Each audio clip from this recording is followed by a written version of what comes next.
Tuh.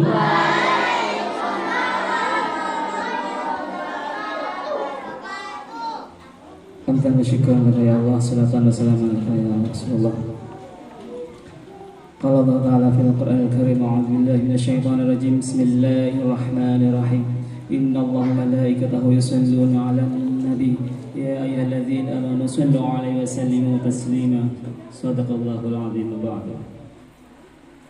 Yang kami hormati Kepala Sekolah SDN Jember Lor 6, yang kami hormati Bapak Ibu Guru SDN Jember Lor 6, dan yang kami hormati para undangan ibu-ibu wali murid SDN Jember Lor 6, dan tak lupa pula anak-anakku, para peserta didik SDN Jember Lor 6 yang kami sayangi, yang kami cintai dan selalu kami banggakan. Kok lemas kayaknya? Pertama, marilah kita bersyukur kepada Allah dengan memperbanyak berkata Alhamdulillahi Rabbil Alamin. Yang kedua, marilah kita berselawat kepada baginda Nabi Muhammad sallallahu alaihi wasallam dengan mengucapkan Allahumma salli ala sayyidina Muhammad. Tolak semangat. Allahumma salli ala sayyidina Muhammad. Sekali lagi ya, karena Allah menyukai, mencintai yang ganjil-ganjil. Allahumma salli ala sayyidina Muhammad. Sudah sarapan tadi? Belum. Ya. Tapi sudah mandi kan ya? Apa?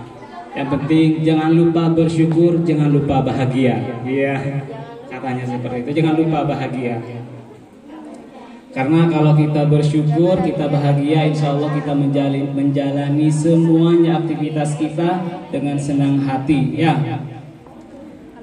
Pada kesempatan kali ini kita berkumpul di ruangan ini, di ruangan kelas 6 SDN Jember Lor 6 dalam rangka memperingati Maulid Nabi Muhammad sallallahu alaihi wasallam. Kenapa kita harus memperingati? Karena Nabi Muhammad adalah junjungan kita, ya. Teladan kita, nabi kita, yang telah menunjukkan kita kebenaran, yang akan memberikan kita syafaat kelak di akhirat. Oleh karena itu maka kita merayakan Maulid Nabi ini, merayakan hari kelahiran beliau sebagai wujud kecintaan kita kepada Nabi Muhammad. Karena cinta itu butuh pengakuan, iya. Dan jangan lupa juga, cinta juga butuh pembuktian. Nah, inilah bukti bahwa kita cinta kepada Nabi dengan memperingati kelahiran beliau. Ingat, Allah saja menyambut hari kelahiran Nabi. Betul? Allah menyambut hari kelahiran Nabi. Dulu ketika Nabi Muhammad akan lahir ke dunia ini, Allah berseru kepada malaikat Jibril, "Hai Jibril, sampaikan kepada seluruh makhluk-makhlukku bahwasanya akan aku turunkan cahaya ke bumi. Cahaya yang selama ini aku simpan, cahaya yang selama ini aku sembunyikan, aku turunkan ke bumi." Cahaya apa itu? Cahaya Nabi Muhammad. Cahaya yang membawa rahmat kepada semesta alam, rahmatan lil alamin. Yang dengan cahaya itu kita terselamatkan. Ya. Nah, itulah hari kelahiran Nabi. Maka kita bangga sebagai umat Islam, kita bangga sebagai umatnya Nabi Muhammad, ya. Nah, oleh karena itu, marilah kita perbanyak berselawat kepada beliau, kepada Nabi Muhammad sallallahu alaihi wasallam. Ada beberapa hal yang bisa kita contoh, bisa kita teladani dari Nabi Muhammad. Dari apa? Apa saja ada pada diri beliau. Ya.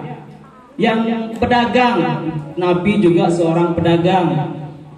Yang guru, beliau juga mengajar.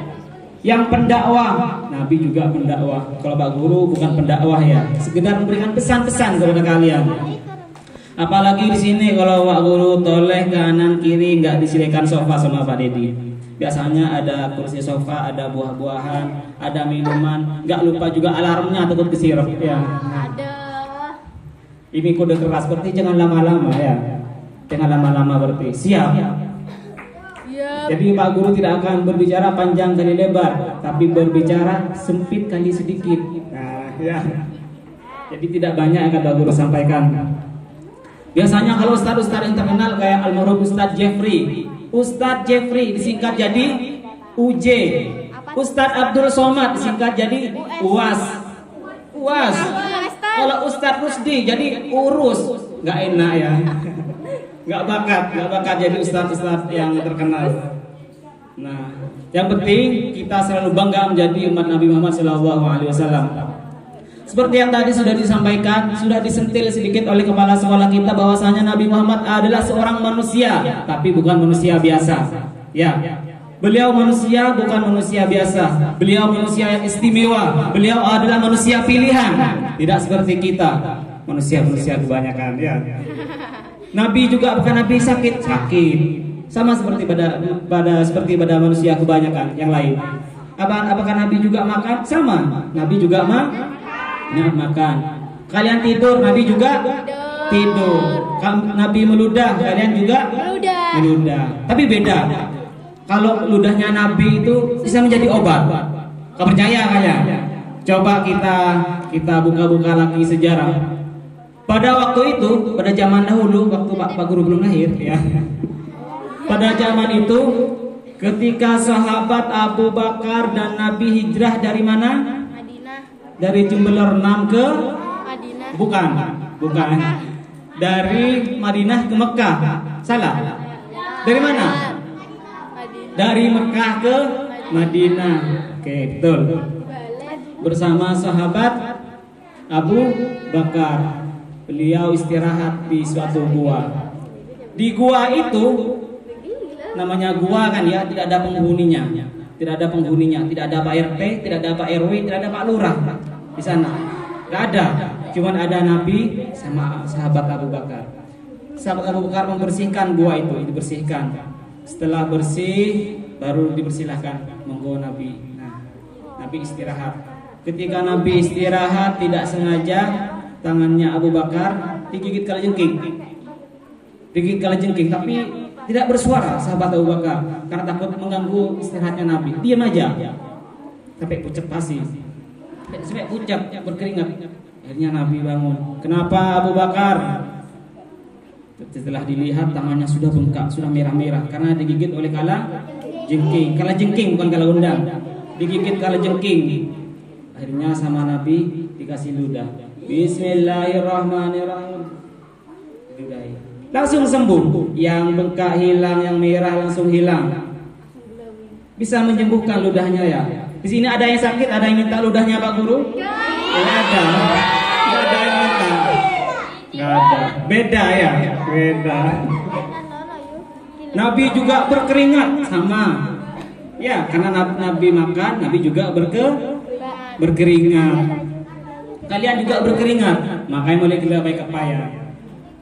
Sungguh bin ojol, ya. Nah, oleh karena itu keringatnya Nabi itu beda katanya sama kita. Pak Guru juga membaca sejarah. Pak Guru kok tahu? Pak Guru membaca sejarah, bukan tahu gitu aja Pak Guru. Nah, katanya keringatnya Nabi itu harum, bau minyak kasturi, harum berarti. Jadi kalau Nabi pulang itu kok tahu lagi? Pak Guru baca. Tahu dari mana? Bukan hasil bisik-bisik Pak Guru. Nah, bau minyak kasturi. Jadi kalau Nabi pulang itu sama Siti Aisyah dilap badan beliau, dilapi, dicium. Oh harumnya. Hingga Siti Aisyah semakin lope-lope.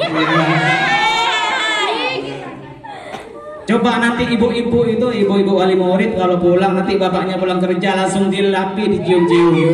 Oh. Insya Allah bau bukan bau kasturi, bau kunti nanti.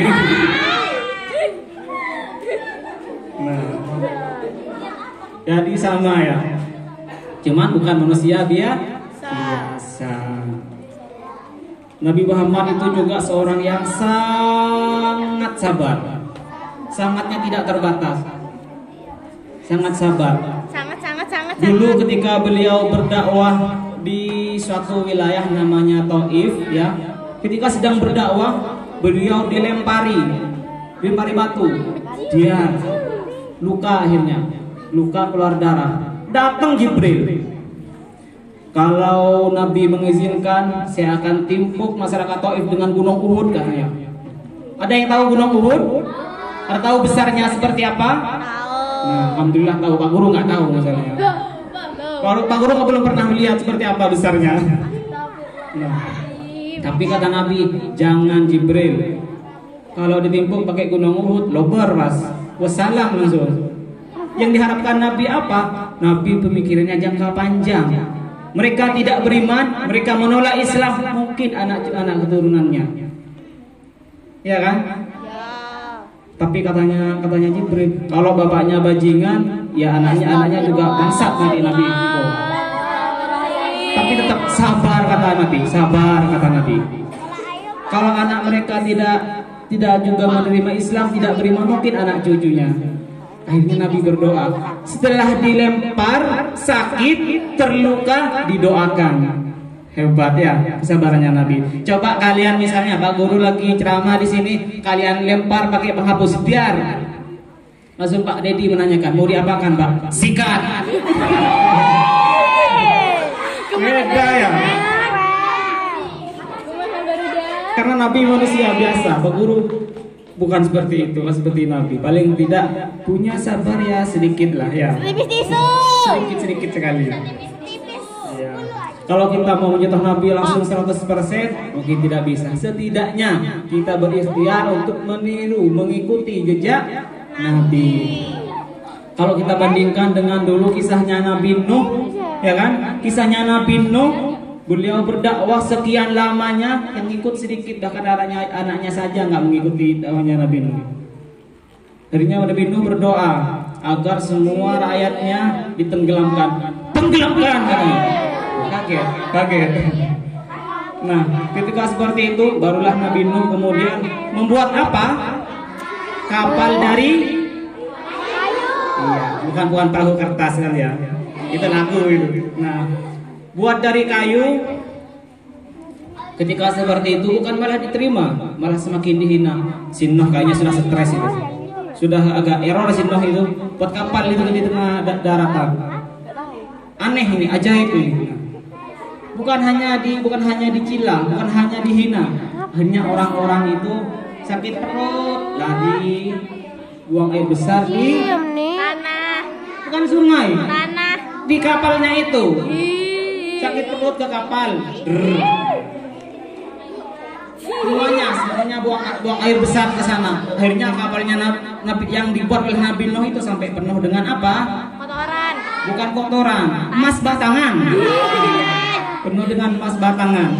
Akhirnya pada suatu momen, ada suatu ketika, ada seorang sudah tua, jalannya sudah sambil joget, ini jalannya. Kejar. Jalannya sudah sambil joget kanan kiri. Ikut buang air besar di kapal itu. Ketika sedang buang air besar, keselio mungkin jatuh. Dia jatuh kena apa? Air. Iya, nggak bisa dibayangkan. Jatuh kena. Tapi ini ajaib.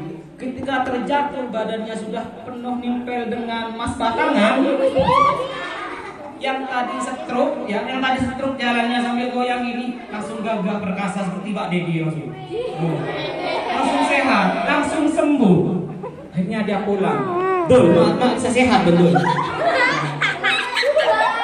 Aku berobat sama emas batangan di kapal. Masa katanya. Akhirnya orang-orang semuanya membawa panci, bawa obat ke sana. Ngambil apa? Ngambil emas batangan. Akhirnya bersih sampai. Itulah kasih Allah ya. Tapi pada akhirnya tetap ditenggelamkan.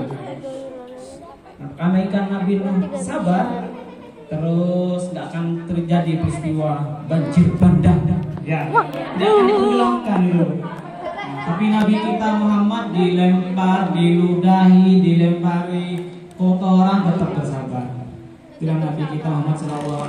Bagaimana cerita waktu kecil Nabi Muhammad, Pak? Katanya dulu waktu Nabi Muhammad kecil diasuh oleh kakeknya Abdul Muthalib. Kemudian ketika kakeknya wafat meninggal, diasuh oleh pamannya namanya Abu Bakar. Abu Muthalib diasuh oleh pamannya. Ketika diasuh, sewajarnya sebagai manusia dihidangkan makanan oleh istrinya Abu Thalib. Semua anak-anaknya Abu Thalib berebutan. Nabi tidak. Nabi nunggu mobil yang terakhir, sisa-sisa, nggak ikut berebut. Kalau kalian gimana kira-kira? Akhirnya karena ketika dihidangkan makanan Nabi diam, dihidangkan makanan Nabi nggak pernah berebut. Mobil yang terakhirnya Abu Thalib kasihan. Istriku, nanti kalau kamu menghidangkan makanan sisakan untuk si Muhammad, kasihan dia kayak ikut rebutan. Akhirnya disisakan. Nah kalau caranya Pak Guru gimana biar nggak rebutan? Dihidangkan makanan, ngambil dulu, taruh yang lain biar berebutan. Sama aja ya. Sama aja ngambil duluan. Nah, jadi kalau berbicara tentang akhlak mulia Nabi Muhammad, banyak yang sekali yang bisa kita contoh ya. Dari kejujuran beliau ya, dari kesabarannya, kemandiriannya, di mana Nabi mulai kecil ikut menggembala kambing yang sering Pak Guru sampaikan di kelas itu, menggembala kambing, ikut berdagang, ikut contoh kemandiriannya Nabi. Kalian juga bisa seperti itu kalau di rumah mengerjakan PR sendiri ya. Tugas-tugas dikerjakan sendiri, disuruh kerajinan sama gurunya dikerjakan sendiri. Jadi dengan demikian kita sudah mengamalkan mengikuti teladan Nabi, yaitu mandiri dan bertanggung jawab. Tidak diambil ya. Oke. Itu salah satu keteladanan dari Nabi yang bisa kita contoh. Nah, karena sekarang ini kurikulum sekarang adalah pendidikan karakter. Jadi anak-anak, marilah kita kuatkan pendidikan karakter ini dengan meneladani akhlak mulia Nabi Muhammad. Ada yang namanya religius, ya, macam-macam pendidikan karakter yang semuanya sudah ada di diri Nabi Muhammad SAW. Nah sebelum Pak Guru akhiri, marilah kita bersalawat terlebih dahulu bersama-sama ya. Bismillahirrahmanirrahim. Allahumma shalli